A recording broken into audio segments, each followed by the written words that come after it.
Bonjour, donc aujourd'hui on va faire une paire de griffes avec Bali.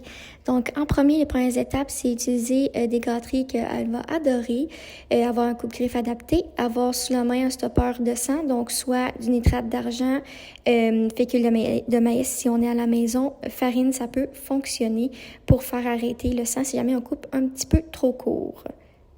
Donc ici sur ma photo, on veut couper la partie qui est blanc.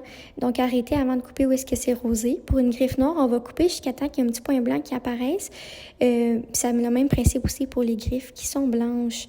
Donc en premier, comme j'avais dit tantôt, on veut que l'animal mange. Comme ça nous démontre qu'il est bien à l'aise de se faire manipuler en même temps. Donc on voit ici que la technicienne la coupe en premier une bonne tranche. Puis après ça, on vient faire comme une finition sur les côtés pour couper un petit peu plus court. Donc, on voit ici que Bali, elle se laisse quand même bien faire, là. Et on est capable de voir quand même proche ici comment couper. Donc, on y va d'une position qui est confortable pour l'animal. Puis surtout, on reste à l'écoute de l'animal tout au long pour s'assurer là qu'il aime toujours ça, en fait. Il y a des fois des animaux qui commencent à être tannés quand on arrive vers les dernières griffes à couper. Donc, qu'est-ce qu'on peut faire? C'est faire des gratouilles un petit peu plus fort juste pour changer les idées.